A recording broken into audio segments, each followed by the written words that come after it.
Rowdy రాజ్యం పోవాలి, రామరాజ్యం రావాలి, ధర్మం నిలబడాలి.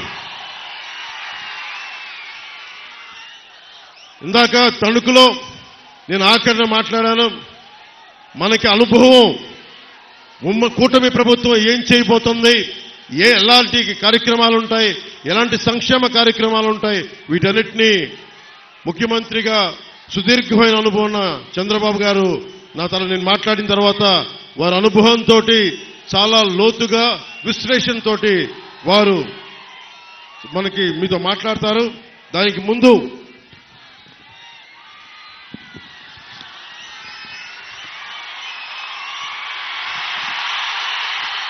నిడదవోలు అసెంబ్లీ నియోజకవర్గానికి ప్రధాన సమస్యల్ని జనసేన మనకి కందుల దుర్గేష్ గారిని గెలిపించిన వెంటనే మేము ఈ సమస్యల్ని అతి తక్కువ సమయంలో మీకు తీర్చడానికి సంసిద్ధంగా ఉన్నాం.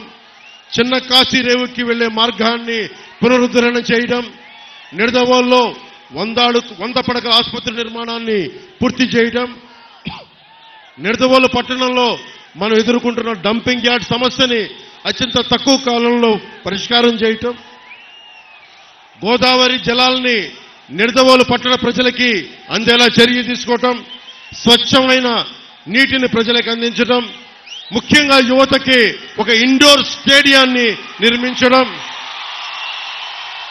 నిడదవోలు సమిశ్రగూడెం మధ్య ఉన్న ఈ పురాతనమైన ఓల్డ్ హ్యావ్లాక్ వంతెన స్థానంలో కొత్త వంతెనని నిర్మించడం, కంసాలిపాలెం మాధవరం బ్రిడ్జిని పునరుద్ధరించడం, నిడదవోలు మండలంలో ఆంజనేయపురం సింగవరం గ్రామాల్లో నిర్మించిన టిట్కో ఇళ్లు మనకి చంద్రబాబు గారు 2014లో ముఖ్యమంత్రిగా కేంద్ర ప్రభుత్వం సహకారంతో టిట్కో ఇళ్లు నిర్మిస్తే ఈ రోజు వరకు లబ్ధిదారులకు అందించలేదు. మన కూటమి ప్రభుత్వం రాగానే లబ్ధిదారులందరికీ టిట్కో ఇళ్లని అందిస్తాం. అర్హులైన ప్రతి ఒక్కరికి టిట్కో ఇళ్లని అందిస్తాం. పెరవలి మండలం కేంద్రంలో బస్ స్టాండ్ నిర్మిస్తాం. పెరవలి ప్రభుత్వ ఆసుపత్రిలో మన నేషనల్ హైవే 16కి రోడ్డుకి కొంచెం ఇబ్బందిగా ఉంది. అరటి రైతులు ఇతర రైతాంగం ప్రజలు తణుకు వెళ్ళడానికి ఆ కటింగ్ ని వెంటనే రాగానే వచ్చే చర్యలు తీసుకుంటాం. కానూరు నడుపల్లి తణుకు రోడ్డుని ఆధునీకరిస్తాం. ముక్కాల నుండి పెరవలి వరకు రోడ్డుని ఆధునీకరణ, మర్రెపాలెం బ్రిడ్జిని అందరికి అసౌకర్యంగా ఉంది, దాన్ని వెడల్పు చేయటం, నిడదవోలు అసెంబ్లీ నియోజకవర్గంలో జగన్ పాలనలో రోడ్లు గుంతలమయమైపోయింది. వచ్చిన 3 నెలల సమయంలోనే గుంతలన్నీ పూడ్చి కొత్త రోడ్లకి మాకు వేసే చర్యలను తీసుకుంటామని తెలియజేసుకుంటూ,